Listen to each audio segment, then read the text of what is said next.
Bonjour à tous, je vous propose dans cette vidéo de découvrir avec moi le contenu de cette boîte. Il y a là-dedans un rail dit de Sainte-Marie, c'est l'armurerie qui l'a développé. C'est un rail fixable sur le K31 sans modification. En fait on peut venir fixer une lunette sur son K31 sans endommager le boîtier, sans faire des modifications, sans tout ça. Donc c'est pas mal du tout ce qui est annoncé. Ça a le défaut d'excentrer un peu la lunette, ce qui est de toute manière inévitable puisque l'éjection du K31 se fait sur le dessus. Et j'ai commandé ça chez Brownells. Brownells, c'est un armurier américain qui est situé dans l'Iowa et qui propose donc dans son catalogue le fameux rail en plusieurs versions et surtout, je pense, dans la version la plus moderne puisque normalement sur la version qu'on voit partout, on a un arrêtoir fait avec une vis, et là, l'arrêtoir est usiné dans la matière, donc je pense que c'est un design plus récent. On le trouve en trois versions, soit en acier, soit en aluminium, soit en fixation permanente. La dernière, c'est il faut percer 3 trous dans le boîtier de culasse pour mettre des vis. Ça m'intéresse pas du tout parce que je tiens pas du tout à mon K31. Et surtout, ça fixe la lunette sur la gauche. Et quitte à être excentré, je préfère que ce soit sur la droite. Je trouve ça plus confortable. Donc on a le choix pour celui que j'ai commandé entre acier et aluminium. À entendre le fournisseur et les gens qui s'en servent, il n'y a aucune raison de préférer l'acier à l'aluminium. Apparemment c'est exactement la même chose. Il y a des gens qui ont demandé acier, du coup ils l'ont fabriqué en acier, mais il est plus cher parce qu'il coûte 120$ contre 74$ pour l'autre. Il est plus lourd, et au final il n'y a pas grand chose qui justifie de l'acheter selon ce qu'ils disent. On va voir ça. Petit détail en ce qui concerne l'envoi en France, si vous voulez éviter la douane, il ne faut pas utiliser ce qui est proposé d'office. Il faut changer les options d'envoi, il faut aller chercher Parcel Post Priority Mail International. C'est l'équivalent d'Airmail pour ceux qui sont habitués à commander en Chine. Ça met une semaine à arriver en général. Alors là je suis un peu sur le cul parce que j'ai commandé lundi dernier. Ils m'ont envoyé le paquet mardi. Et là on est lundi de la semaine d'après et le paquet il est là quoi. Même en France, on n'est pas sûr d'avoir des délais pareils. Donc chapeau pour ça, ils ont vraiment l'air très sérieux là-dedans, donc je vous recommande. Et donc pensez bien à choisir cette option-là, c'est important.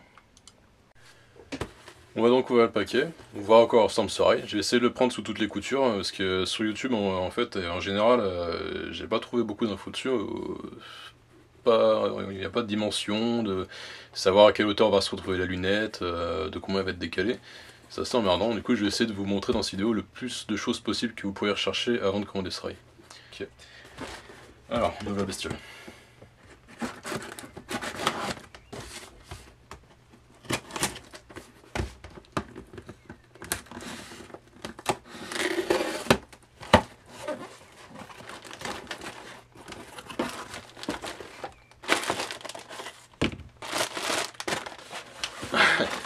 Alors c'est emballé façon Amazon, c'est-à-dire c'est chouette, hein, une tonne de paquets d'air, sauf que votre truc de toute façon il est tout au fond du colis et se fait défoncer la gueule par le dessous. Donc c'est complètement débile.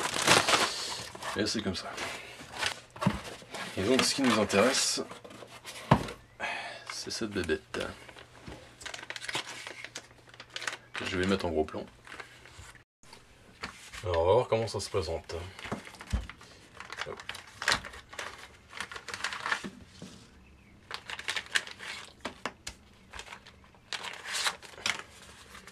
C'est là avec un petit papier qui explique plus ou moins comment on fait, donc desserrer la vis, blablabla. On verra ça tout à l'heure quand on va l'installer. Et voilà donc la bestiole.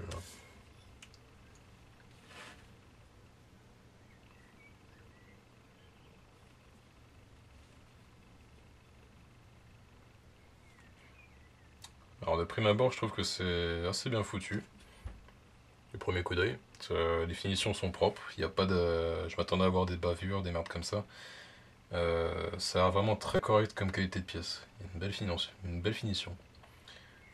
Là-dedans, ça c'est ça que je voulais voir. En fait, il y a une espèce de dent qui aide au serrage. Enfin, c'est ça qui fait tout le serrage quoi.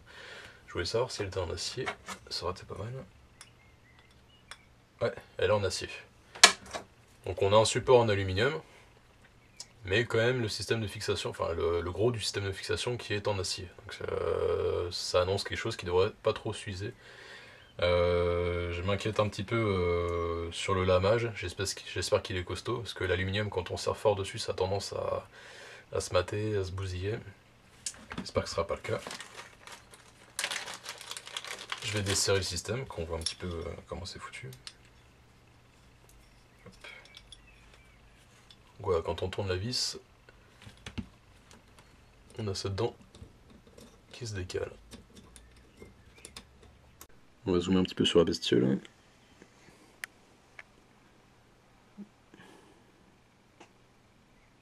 Donc voilà, on a un niveau de finition qui est pas mal du tout. On a des beaux congés, les arêtes sont bien ébavurées. Ça a l'air vraiment nickel. Je pense qu'au niveau de l'usinage, on en a pour notre pognon, quoi. Il n'y a pas une marge énorme là-dessus, à mon avis. Ça a l'air super propre. Il y a quelques petites traces de fraiseuse qu'on voit pas parce que le carrelage est pas top. Mais c'est de la finition, quoi. Ça a l'air vraiment impeccable. L'arrêtoir me paraît un petit peu fin, je dirais. J'aurais préféré que ce soit plus costaud que ça. Mais c'est toujours mieux qu'une vis sans cisaillement de toute manière. Et donc là, on a la partie principale, la dent de serrage en acier, qui, ma foi, a l'air absolument nickel. C'est beau matos, hein. Je m'attendais à un truc un peu foireux, ça va, c'est nickel. Et bah maintenant il n'y a plus qu'à le monter sur le K31 et puis je vais essayer de vous faire part des impressions de solidité que ça me fait. Donc on va essayer d'installer le rail sur le K31. Bon, il est vide hein, bien sûr. Hop. Rien dedans. Alors ils disent de desserrer un petit peu la vis, de mettre en place, de resserrer légèrement, voir si ça bouge pas trop et si c'est impeccable, serrer un bon petit coup, sans non plus serrer comme un taré. Faut pas oublier que c'est de l'aluminium, hein, c'est pas la peine de tout défoncer. Alors, comment ça se met? Je l'ai pas encore mis dessus donc j'ai aucune idée de ce qu'il faut faire. Apparemment c'est pas assez desserré.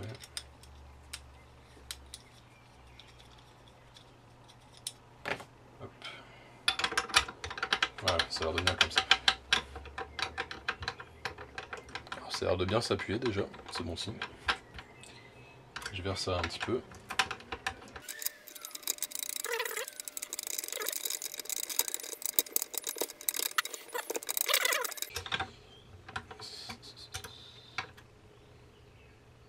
Alors super, là, qu'est-ce que je fous, putain. D'accord, donc la clé qui est donnée avec, c'est pas la bonne. C'est super. Ah. Tourne encore un coup. Ah putain, ça a l'air super costaud. Ok, je vérifie que je suis bien en place. Ouais, je suis bien.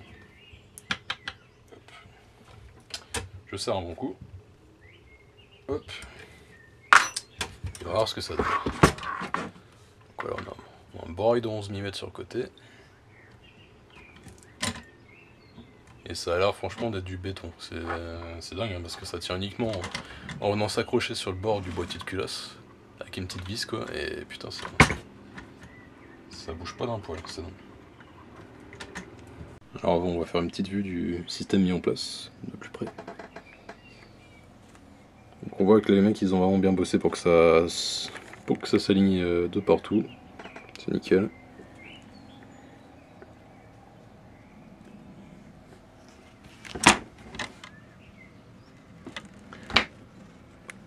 On voit la dent qui s'appuie sur le bord.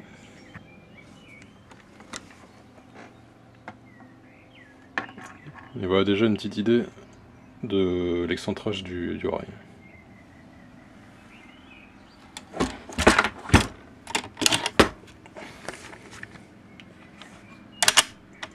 Ça gêne pas du tout pour fermer. Il y a la place qui est prévue pour. C'est vrai, forcément c'est étudié pour ça de toute façon. Mais on sent qu'on a fait un truc bien foutu. Maintenant je vais mettre une lunette dessus. Et voilà donc ce que ça donne avec une lunette dessus. Alors c'est un peu lourdingue hein, forcément. Déjà que le 431 il est pas léger. Le petit rail plus la lunette, ça commence à faire lourdingue. Mais bon, ça passe encore. Je trouve que ça a une super gueule. Je suis vraiment content d'avoir ça dans les mains. Ça fait un petit moment que j'hésitais à commander ce système de fixation et putain, ça a de la gueule. Ce qui me faisait hésiter en fait, c'était le prix, surtout en France, parce que ce petit machin, il le vendait peut-être 120, 150 euros. C'est du foutage de gueule. Il suffit de prendre le temps de commander aux US, ça arrive en une semaine, et il m'a coûté en tout, je sais plus, j'ai plus en tête, 75 euros je crois, quelque chose comme ça. Donc ça passe quoi. C'est un petit peu spécial à prendre en main, forcément. Mais je dirais que le décentrage n'est pas si choquant que ça. Après avoir ce que ça donne quand on épaule avec un appui à l'avant, je suis pas sûr que la position plus ou moins recroquevillée du tireur soit très agréable dans cette configuration. Mais en tout cas, appuyer comme ça sur mon coude, là, je suis vraiment très bien. Je suis pas gêné du tout pour viser. J'avais un petit peu peur que ce soit merdant, mais non, ça va. La lunette est pas si haute que ça. Sachant que j'ai des rails, des anneaux qui sont hauts. Il y a encore un petit peu de marge à l'avant, surtout que j'ai un cache en caoutchouc. La hausse gêne pas. En dessous c'est pareil. Je peux même bouger. Je suis pas du tout emmerdé par le mouvement. Voilà ce que ça donne d'un petit peu plus près.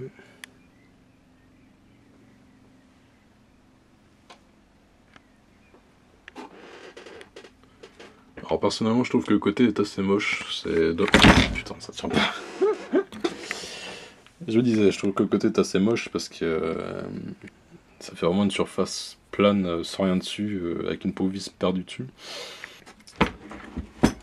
On va essayer de voir un petit peu... Tout qui se casse la gueule. On va essayer de voir un petit peu l'encombrement, enfin plutôt, je veux dire, la hauteur de la lunette. Alors ça peut surprendre un peu parce que le 431 en fait c'est une arme, quand on vise on est assez aplati quand on veut les mires d'origine. Du coup il faut lever un petit peu la tête si on veut y voir clair là-dedans. Mais ça me paraît pas gênant je dirais. Après voilà, je referai une vidéo quand je vais tirer avec pour être sûr, enfin pour pouvoir vraiment affirmer ce que j'en pense. Il faudra peut-être un petit support, un appui-joue ici. Alors, j'ai pas de pied à cuisse. Mais en gros, faut espérer avoir la lunette, enfin le centre de la lunette qui se situe à environ 60 mm au-dessus du levier d'armement. Donc 5 cm au-dessus de la mire, je dirais. Ouais. Et c'est excentré de pas beaucoup. Un petit peu en dessous de 3 cm. Voilà, c'est pas très violent. J'ai vu des gens qui avaient des supports qui venaient se fixer ici et ici très haut, des rails Picatinny en 22 mm ou 20 mm, je sais plus. Pour le coup, ça faisait vraiment l'objectif qui se retrouve quelque part par là. C'est super haut quoi. Et puis le fait que c'est excentré en fait fait que la hauteur de la lunette est pas si gênante au final. Je pense que je serais plus gêné si la lunette était centrée en fait. Alors après c'est quand même un peu bizarre comme position. Au niveau de l'éjection, va falloir refaire le montage je pense parce que moi j'ai mes vis qui sont au-dessus. Et si on regarde de l'autre côté, putain, on va te faire foutre. Si on regarde de l'autre côté, on est très plat, on a peut-être 2 mm de plus que par rapport à la surface. Donc si on se reprend ici, en gros l'éjection est totalement libre quoi. Donc en résumé, on a un rail qui est là vraiment génial. Surprenant parce que je m'attendais vraiment pas à quelque chose qui donne une telle sensation de rigidité avec un seul point. Ça a vraiment l'air de faire partie du boîtier de culasse une fois que c'est vissé, c'est assez dingue. Pourtant c'est de l'aluminium et une seule vis quoi. Donc ils ont fait du super boulot par rapport à ça. Concernant le positionnement de la lunette, il a pas l'air d'être gênant. À voir une fois que je commencerai à tirer avec dans le stand avec un appui à l'avant, ça risque de se corser un peu. Son excentrage est pas tellement gênant puisqu'il est sur la droite. Si on est droitier, ça devrait pas poser de soucis parce que quand on passe la tête de l'autre côté de la ligne de mire, on n'est pas emmerdé. Si la lunette est excentrée du côté gauche, je pense que ça sera assez chiant. Ce sera pratique pour les gens qui ont un œil directeur gauche mais qui sont droitiers, mais c'est pas mon cas, je me sentirais vraiment très mal de tirer comme ça. La hauteur de l'oculaire, eh ben, elle est tout à fait correcte. Elle est forcément c'est un petit peu haut par rapport au mire d'origine, mais c'est vraiment pas gênant quoi. Pareil à voir une fois que j'ai commencé à tirer au stand de tir avec ça. Ce qui concerne l'éjection, il faudra après voir un petit peu de rechercher des anneaux de lunettes qui gênent pas. Ceux-là sont pas bons. C'est des anneaux de merde, hein, de toute façon, c'est des anneaux pour l'airsoft en aluminium tout pourri. Je suis même pas sûr qu'ils apprécient beaucoup d'ailleurs le tir au K31, parce qu'ils sont pas, ils ont pas une super tenue. Puis c'est un coup, c'est même un coup à casser, je pense, l'arrêtoire de lunettes ici, si jamais ça bouge trop ça.